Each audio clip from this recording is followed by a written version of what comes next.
Saturday, Jeanne Baret was born July 27th, 1740, or 284 years ago today, if you're listening, the day this episode came out. So we are bringing out our episode on her as today's Saturday classic. This one originally came out on October 14th, 2019. Enjoy! Welcome to Stuff You Missed in History Class, a production of iHeartRadio.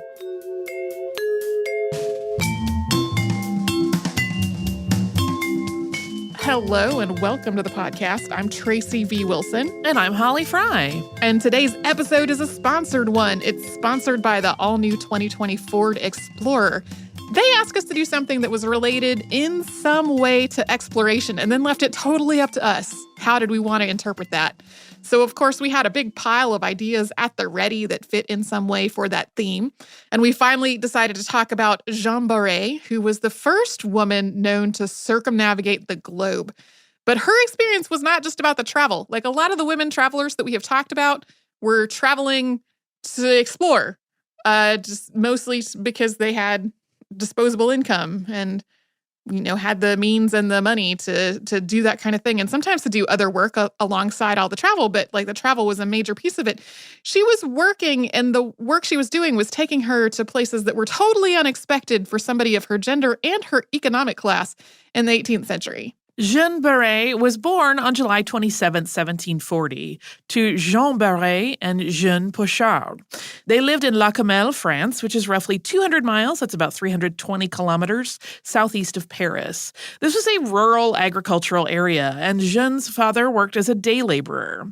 He did not own any land or always have access to steady work, so the Baret family and others who were similarly situated were some of the poorest people in that part of Europe. We really know almost nothing about her upbringing or her early life, but she might have been trained as an herb woman, so somebody who knew how to grow and forage and prepare medicinal herbs. This is something that she would have learned from other women based on knowledge that was mostly passed down orally. We do know that when she was in her early 20s, Baret started working for a man named Philibert Commerson, who was about 12 years older than she was. He was from an affluent family and was formally educated in both medicine and botany. He much preferred botany, though, and he never established a medical practice. Yeah, in the grand scheme of social and economic circumstances, they were nearly opposites. Instead of going into that medical practice, Commerson established a botanical garden in Châtillon-les-Dombes in the late 1750s. He visited Voltaire, and one of his colleagues was Swedish botanist Carl Linnaeus, who is the person who helped establish that system of binomial nomenclature that is still used to classify organisms today, although that system, of course, has evolved a lot since then. Linnaeus secured a commission from the Queen of Sweden for Commerson to catalog Mediterranean fish. So in addition to his work as a botanist, he was also an ichthyologist. So if Baret was already trained as an herb woman, it would have made a lot of sense for Commerson to hire her. There is a 23-page table of medicinal plants arranged in order of their virtues and according to the healing indications that is among Commerson's papers, which biographer Glynis Ridley suggests was actually Baret's work. If that is correct, and if the knowledge contained in that notebook was something that Baret had already learned before being hired, she would have been a very clear help to Commerson's botany work from day one. But it appears that at least at first, Commerson hired Baret not as a botany assistant, but as a domestic servant. And that would have been more stable and financially lucrative than what the family had been experiencing as day laborers. We don't know exactly when she started working for him. Her formal employment started in 1764, but she seems to have also been working with him in some capacity before that. It's possible that she started working there just after the death of Commerson's wife at the age of 34. That happened shortly after she gave birth to their child, and it's possible that part of Baret's role working for him was to help care for this newborn. Ultimately, though, the baby was sent to live with an uncle. And at some point, Baret and Commerson's relationship became more personal rather than employer and employee. In 1764, Baret became pregnant. Unmarried women were legally required to register their pregnancies, including naming the baby's father. Baret did register her pregnancy on August 22nd, 1764, but she traveled to another town to do it, and she took 2 men with her as character witnesses. They maintained that she had been assaulted by an unknown man and that assault had resulted in her pregnancy. This baby was almost certainly Commerson's, with the character witnesses being a part of an effort to cover up what would have been something truly scandalous if people had actually known the facts of the situation. Baret and Commerson moved to Paris together in September of 1764. She was given a salary of 100 livres a year. They lived near the Jardin Le Roi, or the Royal Gardens, which is today known as the Jardin des Plantes. In January of 1765, Baret surrendered her baby, named Jean-Pierre, to a home for foundling children. Jean-Pierre was placed with a foster family, although he died a couple of years later. The registry of Baret's pregnancy, Jean-Pierre's birth, and his fostering and death are all documented in the historical record, but Baret's and Commerson's thoughts and feelings on these events really are not part of any of those documents. Within a few months of surrendering Jean-Pierre, Baret and Commerson were preparing for a voyage around the world. This expedition of exploration and scientific discovery had been authorized by King Louis XV, and it was meant as both an exploratory voyage and a scientific endeavor. Admiral Louis-Antoine, Comte de Bougainville, who had served in the 7 Years' War, was in command of 330 men who were divided between 2 vessels, the Boudeuse and the Étoile. In addition to being in command of the expedition as a whole, Bougainville was in command of the Boudeuse, and François Chenard de la Giraudet was in command of the Étoile. 3 scientists had been recruited to participate in this expedition. Commerson, who is acting as royal botanist and naturalist, astronomer Pierre-Antoine Véron, and cartographer Charles Routier de Romainville. Among his other duties, Commerson was one of the people helping to plan the expedition's route. Commerson was given a budget to hire an assistant naturalist to take on this voyage to help him collect and catalog specimens and to illustrate what they found. But he could not take Jeanne Baret, at least not legally. It had been illegal for women to be on French naval ships for anything other than a brief visit since 1689. Officers who broke this rule could be suspended for a month, and sailors who broke it could be sentenced to 15 days in chains. There is a lot that we don't know about the dynamics between Commerson and Baret. There were obvious and meaningful disparities between the two of them, especially when it came to power and wealth stemming from both their relative social class and their genders, and as well as him being her employer. But at the same time, what happens next suggests that Baret was in this relationship willingly. And we're going to get into that after we first pause for a little sponsor break.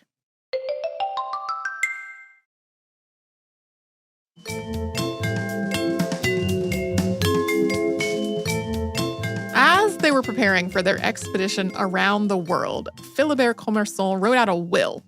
And that bequeathed his actual property to his son, but it also made it clear that all of the women's clothes and similar possessions in his home belonged to his housekeeper, Jeanne Baret, to whom he left the household furnishings and linens along with 600 livres. The will also gave her the right to live in his home for a year after the date of his death, during which time she would organize his specimens and manuscripts and then send them on to the royal collection.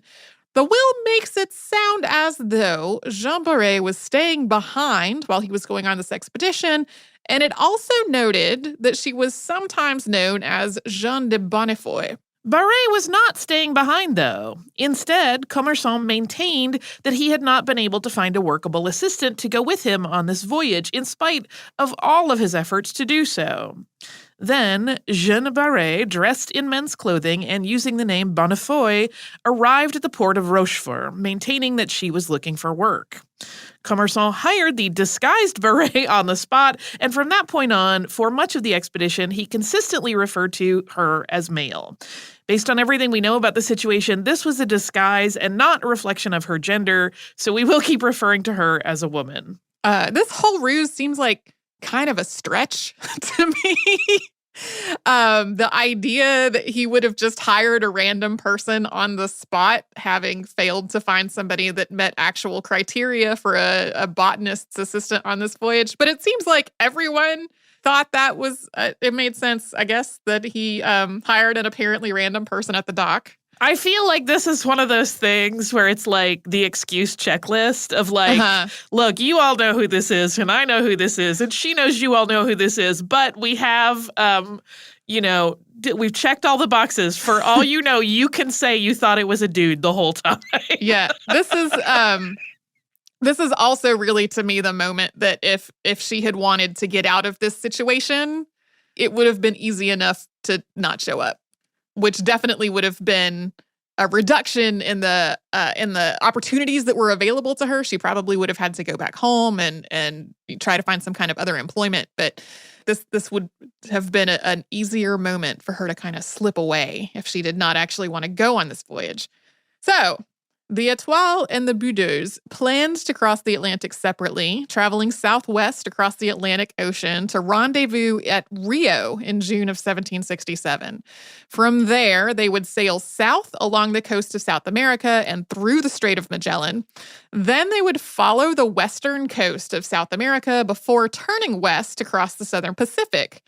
Then to return to Europe, they would travel through the East Indies and around the Horn of Africa, then back north, obviously back to Europe, and they would make stops all along the way, gathering specimens, making maps, recording the people and places they saw. They would also claim land where they could, and in one case, they would give it up. One stop on the voyage involved surrendering the Falkland Islands to Spain. Commerson and Baret were to sail aboard the Étoile. When they embarked, Commerson had so much equipment with him that he was given the captain's stateroom as his quarters.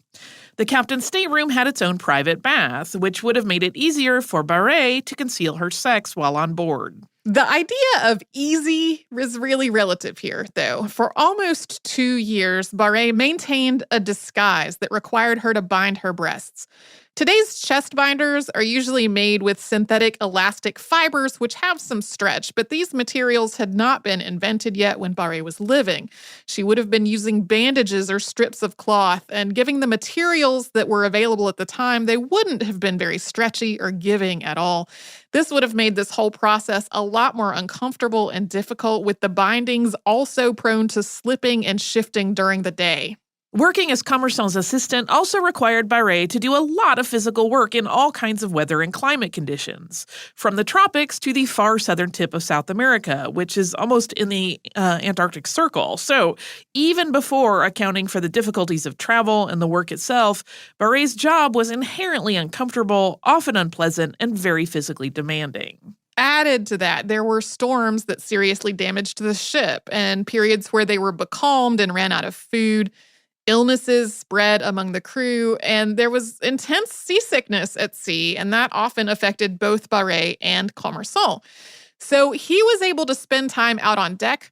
That a lot of the time will help with seasickness because you can see the way the boat is moving. But Baret didn't have that option. She really had to weather all this in the confines of Commerson's quarters to try to protect her privacy and her identity. That would not have been a particularly comfortable place to try to ride that out. Even though Baret meticulously maintained her disguise and Commerson scrupulously addressed and referred to her as a man, rumors began to spread throughout the ship that they were carrying a woman in disguise, and that happened not long after the Étoile set sail from Rochefort on December 14th, 1766. And naturally, suspicion fell on Baret, who, among other things, did not have facial hair and didn't use the communal toilet facilities for the crew who shared her rank. Obviously, there are plenty of men who don't have facial hair, but that was one of the things that drew suspicion to her. On March 22nd of 1767, the Étoile crossed from the northern to the southern hemisphere, and the ship's crew had sort of a ritual baptism, in quotation marks, for people who hadn't previously crossed the equator. The details of this hazing ritual differed depending on the person's rank, and for the officers' servants, which was how Baret was classified, it involved being made to drop into a pool made of a sailcloth that was being dragged alongside the ship. The people who were having to do this were also blackened with soot and prevented from getting out of the water. And because of all this water and mess involved, the men who were being made to undertake this ritual usually did it partly or completely nude. Because she was a woman, Baret would have had to do this still dressed. Commerson does describe this ritual in his journal, but he doesn't make any reference to Baret's participation in it. Eventually, Étoile's captain, François Chénard de la Giraudet, was obligated to investigate the rumors about a woman on board his ship. Apart from it being unlawful for anyone to bring a woman on board, the rumors and efforts to figure out whether they were true were clearly causing a disruption. According to his logs, he questioned Baret about her gender, and she told him that she was a eunuch, framing it in terms of the men who guarded the Ottoman Empire. This seems to have at least temporarily stopped the suspicion, or at least reined in the sailors' harassment of her to try to figure out if she was a woman in disguise. The Ottoman Empire's implementation of slavery included enslaving Christian men, although this practice was, at least officially, ended before this voyage was taking place. But horror stories about it still circulated in a lot of Europe, and the idea of being captured and enslaved and then castrated by the Ottoman Empire was frightening and disturbing. That probably led to the sailors treating Baret with a little more kindness than they had before. After this interrogation, the captain did put a stop to Baret sleeping in Commerson's quarters. From that point, Baret was always armed, especially when she slept or went ashore to gather specimens. Commerson was frequently ill, and he had an abscess on his leg that didn't want to heal, so it was often Baret and not Commerson who was doing the botany work on shore.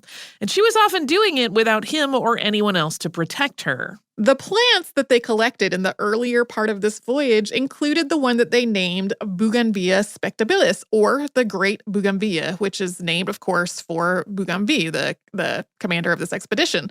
It's still cultivated a lot as an ornamental plant today. It has very lovely blossoms, and Baret was likely the person who gathered it. Others aboard the Étoile eventually discovered Jeanne Baret's sex, but accounts disagree on exactly when this happened or how, and we're going to get into that after we have one more little sponsor break.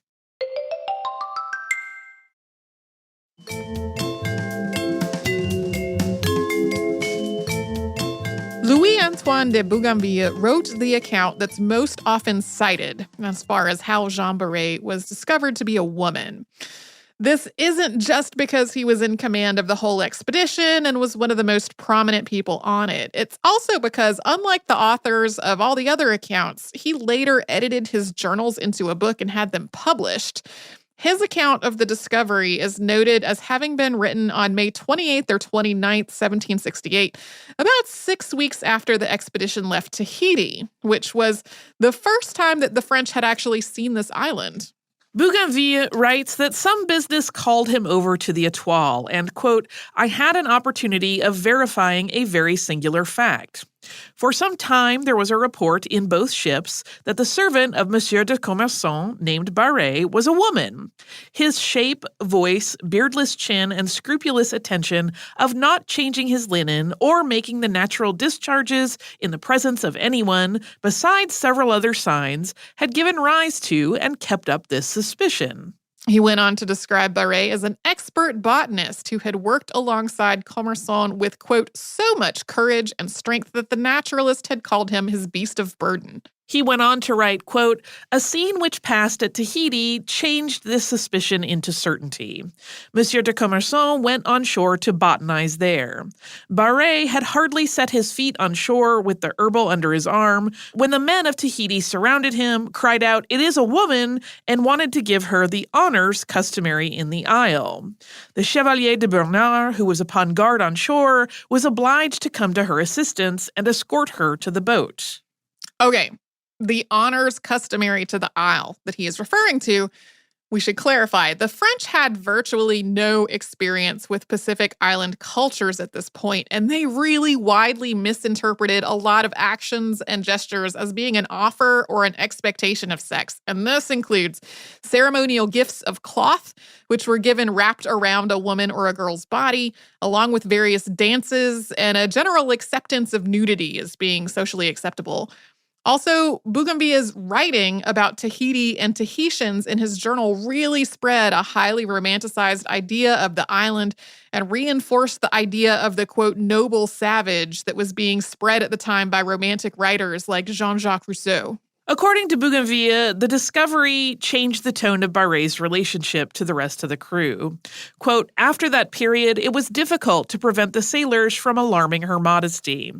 When I came on board the Étoile, Baret, with her face bathed in tears, owned to me that she was a woman. She said that she had deceived her master at Rochefort by offering to serve him in men's clothes at the very moment when he was embarking.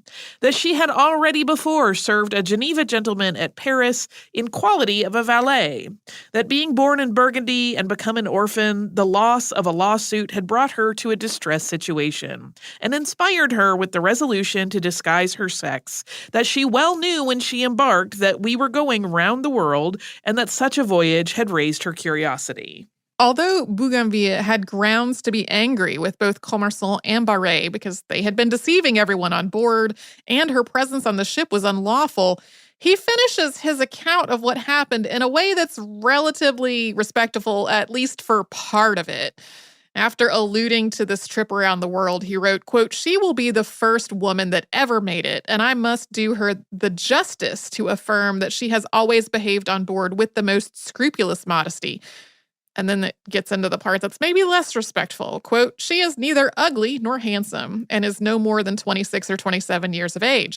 It must be owned that if the two ships had been wrecked on any desert isle in the ocean, Baret's fate would have been a very singular one. Another account also connects the discovery of her sex to Tahiti, or at least to a Tahitian person. A man named Ahutoru, who was a chieftain's brother, learned French while the expedition was in Tahiti and asked to be taken to France when they departed.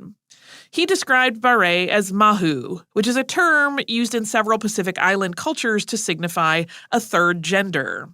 After colonization by European powers, in many places, that term took on a disparaging connotation connected to cross-dressing, and that being a pejorative term. Ahutoru died of smallpox before the voyage got back to France, however.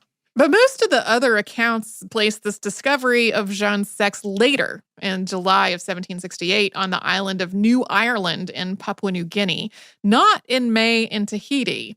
The ship's log for July 18th, 1768 reads, quote, the physician Monsieur Commerson's domestic was discovered to be a girl who until now passed as a boy. Ship's surgeon, François Vives, wrote about several moments in Baret's time on board in his journals. He wrote of rumors about a woman in disguise, and then the captain's putting a stop to Baret sleeping in Commerson's cabin.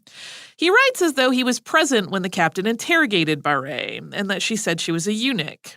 This account of the discovery includes a reference to a bawdy song about a woman named Jeanneton, who is accosted by 4 men in a field, suggesting that some of the crew may have physically assaulted her to figure out her sex. Yeah, most of his writing about her comes off as pretty gross. The Prince of Nassau-Siegen, who was on board as a paying passenger, also alluded to the discovery of Baret's sex and said, quote, I want to give her all the credit for her bravery, a far cry from the gentle pastimes afforded her sex. She dared confront the stress, the dangers, and everything that happened that one could realistically expect on such a voyage. Her adventure should, I think, be included in a history of famous women. Altogether, these other accounts suggest that Jeanne Baret was discovered to be a woman almost a month after Bougainville reported in his book. It's not clear whether he fiddled with the timeline to take suspicion off of himself in some way, or if this was just a matter of where it seemed to fit while the journal was being edited. Regardless, though, afterward, Baret continued dressing in masculine attire. That was what she had with her, but she stopped binding her chest after her identity was known. For his part, Commerson claimed that he was totally surprised with this entire revelation, writing that Baret was, quote, a courageous young woman who, taking the clothing and temperament of a man and the curiosity and audacity to circumnavigate the world, accompanied us without us knowing it. I think he might have been covering his own tail there. He really, it is, I mean, just bordering on impossible that he would not have recognized her. And this whole thing really did play out as just him hiring a random person at the dock. Like that just, it's so far-fetched. And he just seems to have kept up with this, wow, that turned out to be a woman? I didn't have any idea. Again, checklist, reasonable deniability.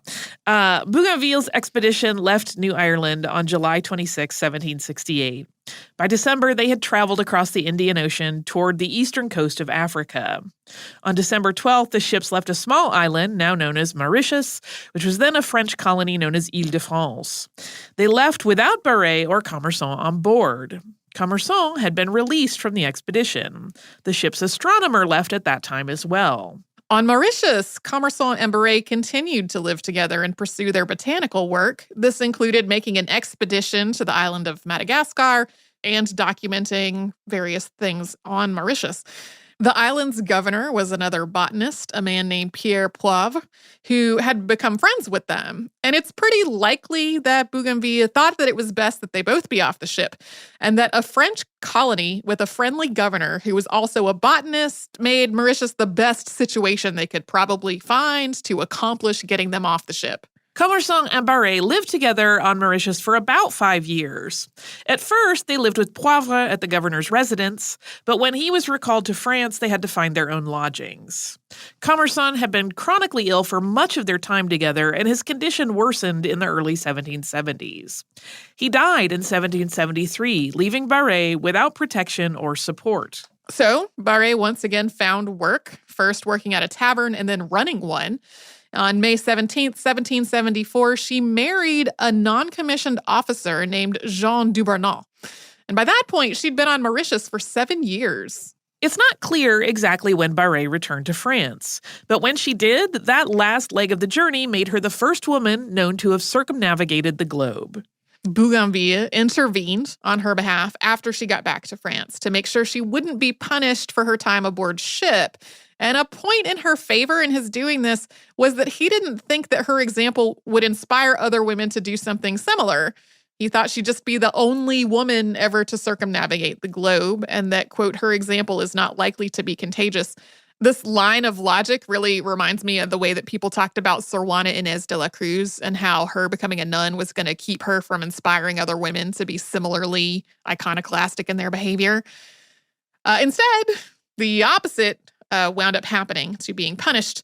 The French Ministry of Marine recognized her work with the expedition and awarded her a pension of 200 livres per year. And then she also secured the money that Commerson had left her in his will, although by that point his death was long enough in the past that she didn't live in his house for a year. Not much is known about Jeanne Baret's last years. She did not get to do the cataloging of the collection that Commerson had hoped she would. Everything that they had collected on Bougainville's expedition and afterward was either in storage or impounded after Commerson's death. However, since the unorganized collection was not well known or associated with a prominent member of the nobility, it made it through the French Revolution and the Reign of Terror. Today, at least 6,000 specimens survive in museum collections, including the French National Museum of Natural History, part of which is on the site of the former Royal Gardens. Yeah, a lot of that stuff still has its original handwritten labeling that was probably written by her. Jeanne Baret died in Saint-Olier, France on August 5th, 1807, and left her remaining property to Commerson's heirs. She was 67. We know so little about Commerson's feelings towards her. He named a plant after her during the expedition, calling it Baretia bonifida, although it turned out to be a species that had already been discovered and named. And he wrote of her very fondly.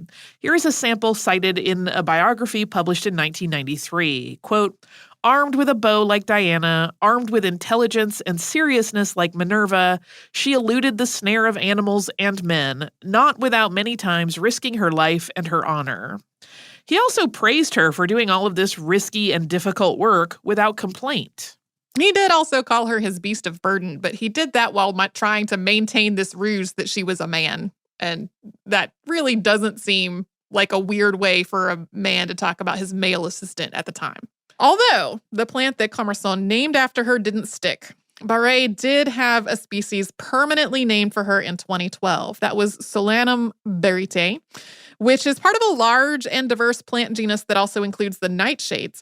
This particular species was selected to bear her name because of its leaves, which are really variable in their shape and size. This was also true of the species that Commerson had originally named after her, because he thought this variability really reflected her life and her character, and like the fact that she had disguised herself as a man for so long and taken on so many jobs that were really unexpected for women at the time. My 2 cents are that is such a thoughtful way to look at the selection of her plant species that he wanted to be named for her, that it does suggest a very genuine affection between the two of them. Yeah. Her relationship with him definitely started as his hiring her to do work. But a lot of their life together, they really seem to live basically as common law spouses, not so much as employer and employee, especially once they were off the expedition and she was no longer officially on his payroll, but they were continuing to live together essentially as a couple. I feel like her story is pretty complicated. It's clear that she went through so much difficulty and possibly even violence while on that expedition, but also the fact that she was from really the poorest class of people where she was living and a woman, and was able to go on this round-the-world voyage, which was just a whole, universe away from the possibilities that were open to people in that same situation. Is really incredible to me. She sounds kind of spectacular. That's a person I would use the time machine to go back and talk to. Yeah.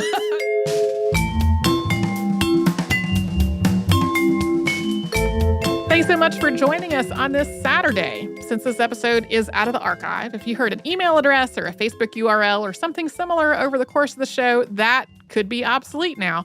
Our current email address is historypodcast@iHeartRadio.com. You can find us all over social media at Missed in History. And you can subscribe to our show on Apple Podcasts, Google Podcasts, the iHeartRadio app, and wherever else you listen to podcasts. Stuff You Missed in History Class is a production of iHeartRadio. For more podcasts from iHeartRadio, visit the iHeartRadio app, Apple Podcasts, or wherever you listen to your favorite shows.